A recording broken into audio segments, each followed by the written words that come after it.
Uno de los geniales, digo así, poetas, narrador, ¿no?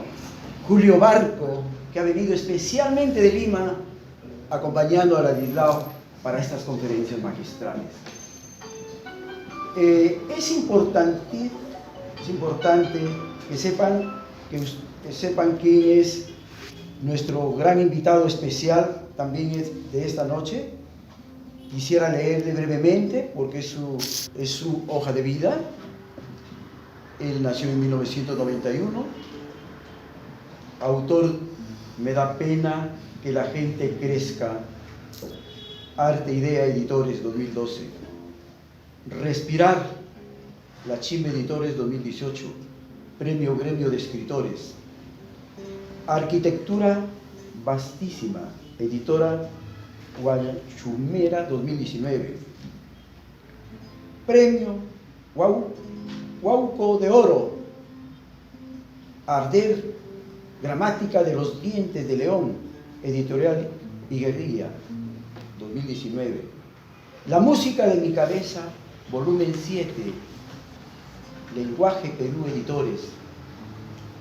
Una narración, una novela que llamó la atención a muchos poetas jóvenes, escritores jóvenes. Semen 2019, Música para los jóvenes enamorados, su novela. Lenguaje Perú Editores. Fundador y director del grupo Tajo. En 2020 publicó 4 libros en tiempos de COVID-19. Desierto, Metaliteratura Argentina 2020, reedición de Semen nuevamente, Metaliteratura, y 2 volúmenes en Colombia. Luego Sistema Operativo, SO 2020, y Copiar y Cortar, Pegar, Cargar, Obra Abierta, Colombia 2020. Yo construyo mi país con palabras, Antología Poética, Metaliteratura 2020.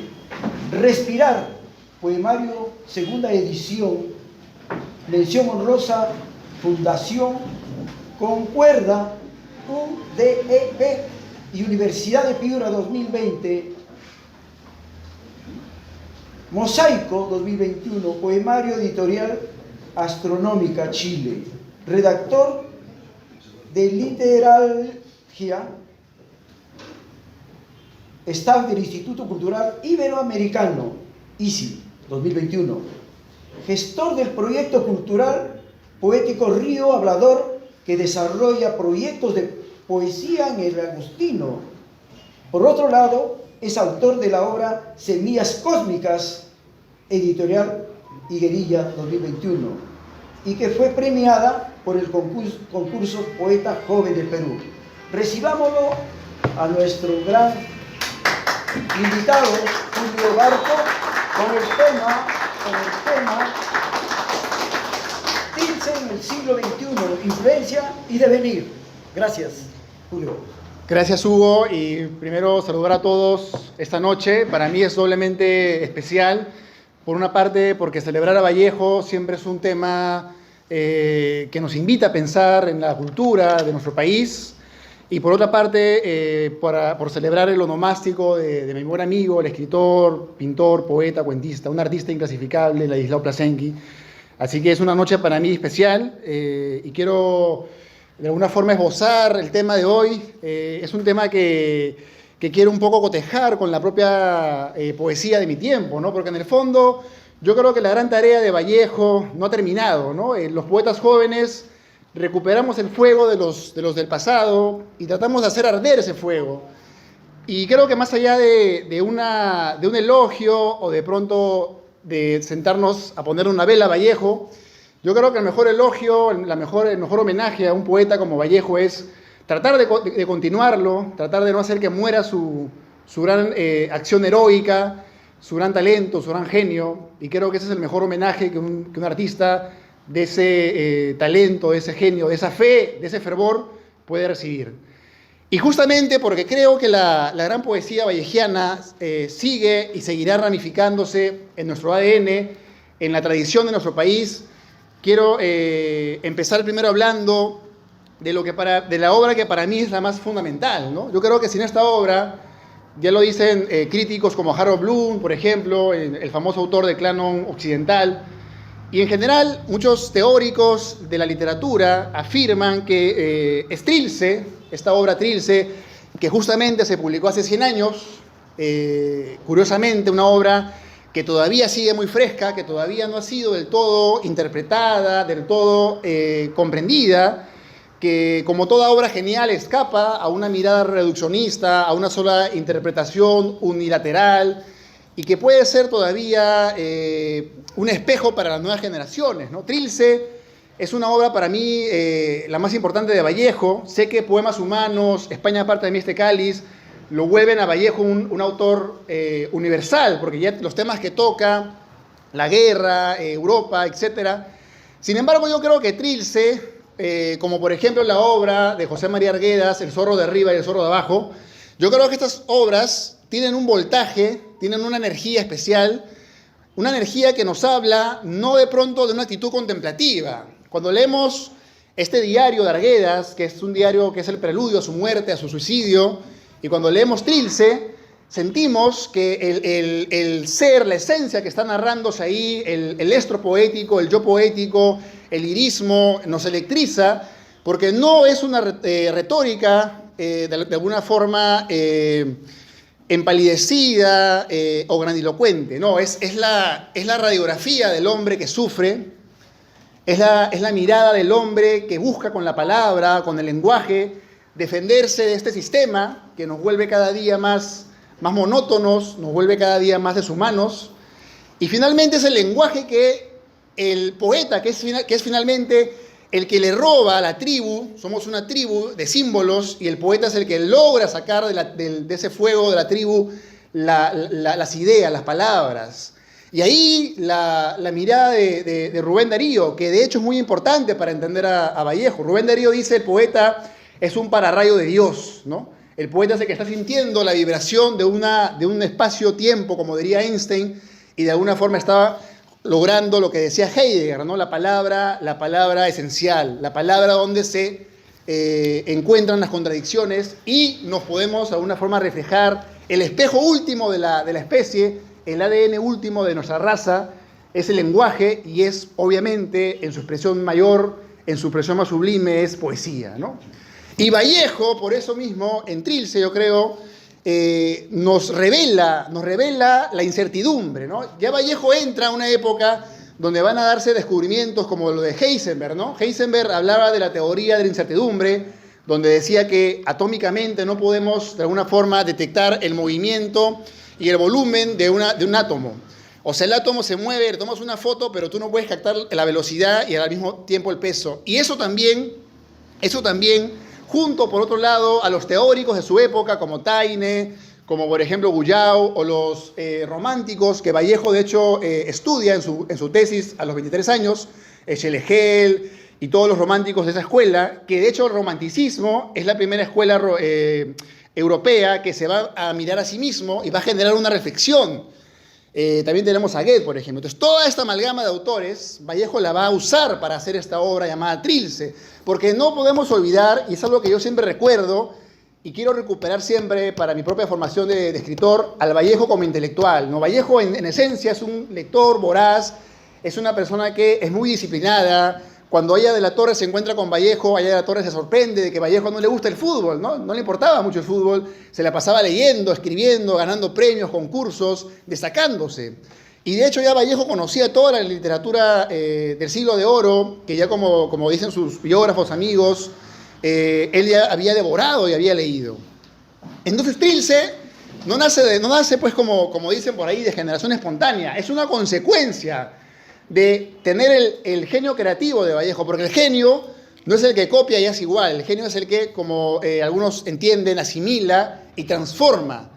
Y Vallejo tiene esa capacidad de transformar toda esa masa poética del modernismo, con Rubén Darío, como dijo el maestro Ladislao, a la cabeza, pero también Vargas Vila, también Chocano y otros poetas más, como José Martí en Cuba, ¿no? Que también empezaban a renovar el idioma, porque toda la consecuencia de Vallejo es la consecuencia renovadora de nuestro continente. Nuestro continente vivía avasallado por la cultura española, vivíamos leyendo a Góngora, Quevedo, Espronceda, etc. Y no teníamos un estro, una poesía propia. Y ya con Rubén Darío, ya con Vallejo, vamos a buscar esa independencia. Entonces, Trilce, por una parte, me parece eso, la consecuencia de una erudición, pero también la consecuencia del alma que busca la identidad, que busca su propio yo, su propia esencia, ¿no? Vallejo no copia, Vallejo se asume él frente a los demás. Y ese sería el miedo de rebelarnos, porque en el fondo, más fácil siempre es seguir a la masa, que equivocado o no, nos cuida, nos protege, porque como dice Kierkegaard, este gran filósofo danés de la angustia, ser auténtico causa angustia. El auténtico, el que como Vallejo se lanza a hacer un libro así, porque si ahora, que han pasado 100 años, nos resulta un libro rebelde con el idioma, imagínense cuando se publicó, cuando la retórica que dominaba era la retórica de Chocano, cuando los poetas todavía seguían con el simbolismo de Guren, por ejemplo, y cuando todavía la poesía se entendía de una sola manera. Vallejo rompe eso. Y hacer eso en su momento lo llevó pues aquello que le dice en una carta a Antenor Orrego, cuando le dice esta frase que hay que poner en un letrero para todos los días recordarla, ¿no? Cuando Vallejo, en un arrebato lírico, en una vehemencia de joven, dice, si no soy libre ahora, no lo seré nunca, ¿no? Y para mí eso es una frase inmortal, porque ahí está la rebeldía de Vallejo. Ahí está el hombre que se atreve a no seguir a la masa y que de alguna forma quiere crear un propio lenguaje, una propia esencia. Pero además Trilce tiene otro tema que ya he ido indagando, que a mí me pareció muy interesante también compartir esta noche. De hecho, no es la primera vez, imagino que tampoco será la última vez que hable de Vallejo. He dado conferencias sobre Vallejo y un tema que me resulta atractivo es la infancia, ¿no? Vallejo en Trilce revela una mirada de niño, porque finalmente el niño, como decía Georges Bataille, ¿no? Es el que no acepta el mundo de los adultos, ¿no? Cuando uno es adulto, acepta pues toda esa formación del adulto y matamos ese lado de niño que es la creatividad.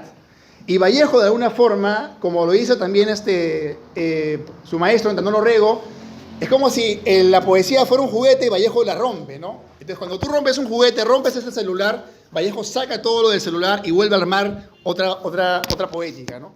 Y esa voz del niño, pero cuando digo niño no me refiero a que Vallejo sea un infantil, a que Vallejo sea un niño que tiene miedo, sino un niño creativo, alguien que no pierde esa esencia primigenia, adánica, que nos permite crear, que nos permite reinventarnos día a día.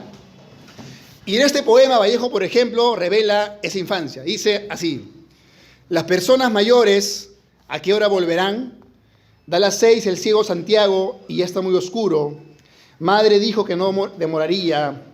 Aguedita, Nativa, Miguel, cuidado con ir por ahí, por donde acaban de pasar gangueando sus memorias, dobladoras penas, hacia el silencioso corral y por donde las gallinas que se están acostando todavía se han espantado tanto. Mejor estemos aquí nomás. Madre dijo que no demoraría. Ya no tengamos pena.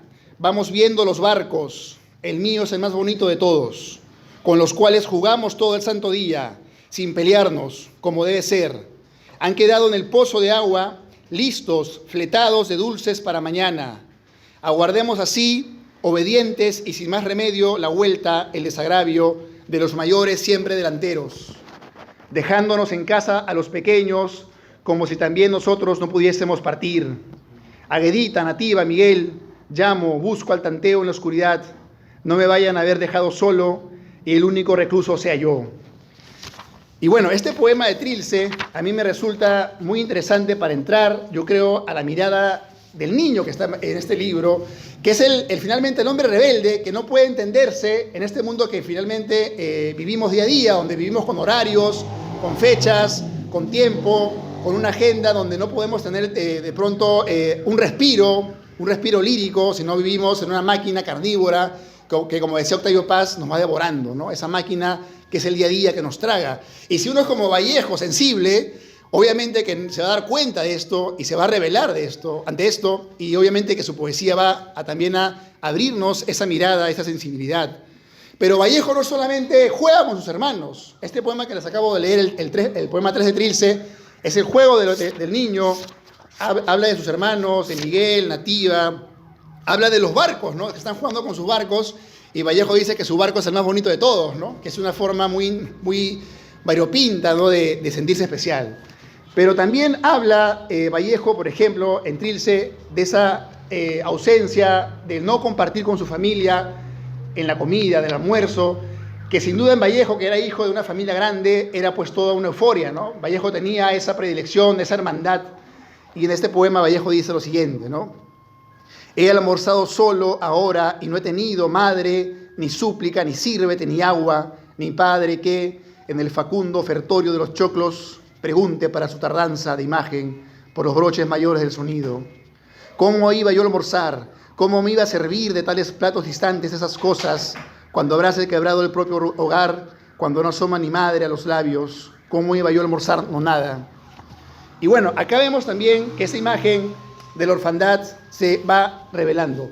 Y algo que me dejó pensando Ladislao en lo que acaba de leer Plaszenky, los heraldos negros, la muerte, ¿no? La muerte también es que yo creo que el tema fundamental de Vallejo, y creo que es el tema fundamental del humano en general, ¿no? Somos seres para la muerte, creo que lo dijo Heidegger, o Sartre decía, el hombre es una pasión inútil, y la muerte, de hecho, en Vallejo no solamente está en su poesía. Hace unos años encontré un libro donde eran todas las crónicas de Vallejo, periodísticas, y hay un texto donde Vallejo habla sobre la muerte y de hecho cita el poema El coloquio de los centauros de Rubén Darío, donde los centauros hacen una alegoría que está en el libro Prosas Profanas, y ahí hablan sobre la muerte y Vallejo cita un verso de ese poema para decir que la muerte en realidad es una gran libertad, ¿no? Para Vallejo la muerte en ese artículo era una gran libertad porque nos separamos de todo este mundo, este tedio, este absurdo, como porque la vida es alegría, pero también en gran parte es dolor, ¿no? Como decían los budistas, la vida es dolor. Entonces, la muerte, que ya está en lo que leyó Plaszenky, en Los heraldos negros, que nos manda la muerte justamente, también se hace presente en Trilce, ¿no? En el siguiente poema, Vallejo dice de la muerte, porque además la idea de la muerte en Vallejo no es unitaria, cambia. Cuando Vallejo escriba España aparta de mí este cáliz, va a hablar de la muerte de otra manera, y la muerte va a ser una reflexión constante. Eso también lo pueden leer en la lectura que hace Javier Abril sobre Vallejo, y de hecho que le dedica varias páginas a entender la muerte y a Vallejo, ¿no? Y bueno, de hecho en Vallejo la muerte está siempre presente, ¿no? Muchos versos, ¿no? La muerte querida y mi café, como dicen Poemas Humanos, etc. Y acá en Trilce dice, la muerte de rodillas mana su sangre blanca que no es sangre, se huele a garantía, pero ya me quiero reír. Murmúrase algo por allí, callan, alguien silba valor de lado, y hasta se contaría en par 23 costillas que se echan de menos entre sí. A ambos costados se contaría en par también toda la fila de trapecios escoltas. En tanto, el redoblante policial, otra vez me quiero reír, se desquita y nos tunde a palos, dale y dale, de membrana a membrana, tas con tas. Y bueno, ya para ir terminando mi intervención, hablar de Vallejo no se puede reducir a 5 horas, podemos pasarnos toda la vida estudiando Vallejo, nos enseña siempre, y quiero terminar esto haciendo una reflexión sobre lo que cae sobre mis hombros de alguna forma, ¿no? Soy de otra generación, hemos nacido con el internet, hemos nacido con otras utopías, pero creo que la palabra de Vallejo se renueva en cada generación. Nos volvemos a encontrar con el poeta, nos volvemos a encontrar con su magia, con su misterio, y creo que la gran tarea de Vallejo, lo repito, no es ponerle una vela y rezarle, ¿no? La gran tarea de Vallejo es tomar el caballo que él tomó, tratar de subirnos a ese caballo, y aunque nos hagamos daño, porque Vallejo se entregó en alma y vida al arte, a la política, a todo, pudiendo hacer otras cosas con su vida. Vallejo se inmola por sus creencias, y creo que la gran tarea de los jóvenes del Perú de este tiempo es subirse a ese caballo, tenerse fe como Vallejo y no olvidarse del gran legado, pero para renovarlo, y no solamente para dejarlo en un mausoleo y ponerle velas, sino para tomar a Vallejo y seguir luchando por hacer nueva poesía y por generar nuevas estéticas. Gracias. Gracias.